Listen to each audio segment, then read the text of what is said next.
ايوه العنوان مكتوب صح. انا هسيب اليوتيوب بس في جمله ناقصه مؤقتا. انا ما كدبتش، يعني انا ما كدبتش. بصوا السوشيال ميديا هي احسن حاجه انا عملتها، اني قدمت نفسي وقدمت اللي بعمله، واني دخلت في عالم صناعه المحتوى، واختيار موفق عمري ما ندمت عليه. بس غلطت غلطه كبيره هشرح لكم دلوقتي.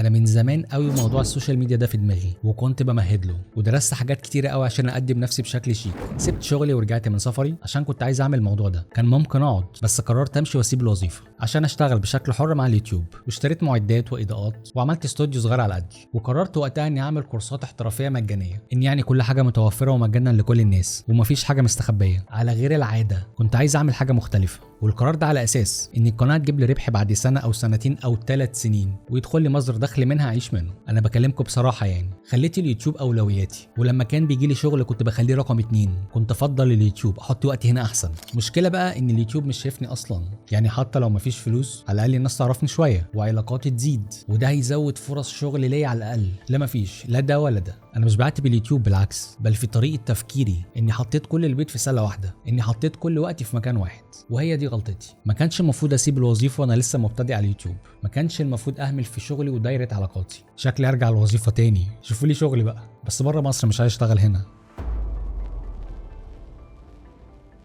وبناء عليه قررت باذن الله ان شاء الله هعمل كورس البلو برنت، وهيكون كورس مدفوع عشان ابو بلاش ما بياكلش عيش. واسيب اليوتيوب شويه، يعني تقديري للوقت 4 أو 5 شهور بالكتير، يعني ان شاء الله كده. وهيكون اولوياتي هو الكورس، وهيكون كورس احترافي للبلو برنت. انا عملت 5 فيديوهات. ال5 فيديوهات دول عباره عن كورس كامل لبرنامج الانريل انجن، ما عدا البلو برنت اللي هو الجزء البرمجي في البرنامج، وده هيتشرح بالتفصيل داخل الكورس.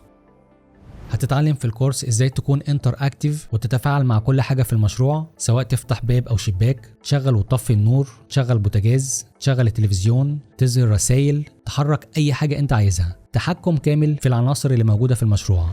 واشرح البلو برنت بكذا طريقه. الاولى طريقه بدائيه سهله عشان تستوعب البلو برنت كمبتدئ، والثانيه طريقه احترافيه ومتقدمه. طبعا الكورس هيكون في اطار مجالنا في اظهار المشاريع سواء انتيرير او اكستيريور، مالناش دعوه بالجيمز. والكورس هبدا فيه بعد الفيديو اللي بتتفرجوا عليه ده. طب ليه ما تعملش الكورس وتعمل فيديوهات في نفس الوقت؟ ما ينفعش، لان الكورس محتاج تركيز. ده اول كورس اعمله في حياتي، فعايزه يكون حاجه محترمه جدا. فهاخد لي بريك من اليوتيوب واركز 100% في ان اعمل كورس قوي، وارجع تاني بعد ما اخلص الكورس ان شاء الله. واوعدكم ان اللي جاي هيكون اقوى من اللي فات.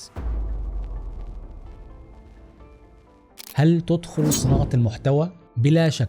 انا شايف لو انت شاطر في حاجه او بتحترف حاجه، خلي الناس كلها تشوفك. هتفتح لك ابواب كتيره جدا، لانك لو اتعرفت شويه بس هتفرق معاك كتير. يا اخي لو نجار صور نفسك، ورينا بتعمل ايه، فرجنا على شغلك. بتعرفي ترسمي، خلي الناس كلها تشوفك. مستخبيه ليه؟ انا احسن حاجه عملتها اني عملت قناه على اليوتيوب، رغم ان قناتي صغيره ما عنديش مشكله، انا بحب اللي بعمله. رغم انهم مش شايفيني ما عنديش مشكله، هفضل اكمل. ايوه انا عارف الموضوع ما طلعش سهل، لان المنافسه في صناعه المحتوى اصبحت صعبه جدا. العالم كله اصبح صناع محتوى، انت عباره عن سمكه في وسط قروش. فلازم الواحد يفكر بطريقه مختلفه شويه. نفتح قناه العاب بقى، الالعاب بتجيب مع الناس. في واحد اسمه ابو فله قناته وصلت 41 مليون مشترك، محتوى العاب وهزار وبتاع. خلاص نعمل قناه العاب. والله بجد ايه رايكم؟ انا كده بحب العب وهزر، بس المشكله قناه الالعاب هتبوظ وقار القناه هنا. انا هنا جد ما بهزرش. القناه التعليميه مخلياني كئيب، هناك هقعد العب وهزر. لازم الواحد ينوع. والله اعمل لكم فلوجات الفتره الجايه، ما دي مش قناه تعليميه بس، بتكلم فيها عني وعن مجالي.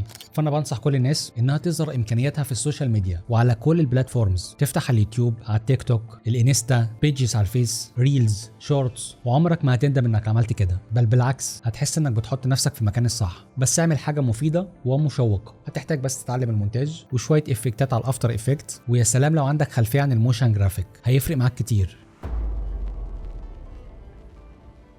لو انت عايز تدخل في صناعه المحتوى، نصيحه بقى من اخوك، اوعى تسيب شغلك وفجاه تبقى صانع محتوى. لو عايز تعمل كده هتعملهم بالتوازي مع بعض. طبعا ابدا في السوشيال ميديا واعمل قناه على اليوتيوب وانت شغال. اوعى تسيب شغلك، تحديدا وانت جديد على السوشيال ميديا. ما تسيبش الشغل وتروح تعمل حاجه جديده عليك اول مره تعملها. اخوك اتشلوح. ونصيحه اخيره، لو خلاص داخل في عالم صناعه المحتوى، توظف الاكويبمنت وتوظف الكاميرات وتوظف معدات التصوير، ولا تشغلك الحاجات دي. ركز في الموضوع، ركز في التوبكس بتاعتك، في طريقه كلامك وادائك قدام الكاميرا، اسلوبك، هيئتك، كاريزمتك، ضحكتك، تلقائيتك، وخليه على الله. ما تغلطش غلطتي، انا استنيت لحد ما اجيب المعدات وبدات متاخر. طول ما انت موقف نفسك ومعطل نفسك انك تشتري احسن مايك واحسن كاميرا وتشتري وحدات اضاءه ومعدات كتيره، عمرك ما هتبدا. انا من زمان كنت عايز ابدا، بس كنت مستني الوقت المناسب، وده اكبر غلط. اوعى تعمل كده. ابدا، عندك وقت فراغ، مهما قلت لي عندك وقت فراغ، استثمر الوقت ده. بس كده، واسيبكم شويه اخد بريك من اليوتيوب. الفتره دي مش هعمل فيديوهات على القناه، وابدا اشتغل على الكورس، ومتحمس جدا ان اقدم لكم حاجه محترمه. ان شاء الله اخلص الكورس وارجع تاني لليوتيوب. لسه في حاجات كتيره قوي هتتقدم على القناه، حاجات قويه. عايز اعمل حاجه مميزه. بفكر لو انا مكانكم احب اتفرج على ايه، ده اللي بلعب عليه. وعايز اشكر كل الناس اللي دعمتني وحفزتني وقالت لي كلام عظيم. شكرا جدا ليكم، مش مجامله، انا ما بجاملش حد.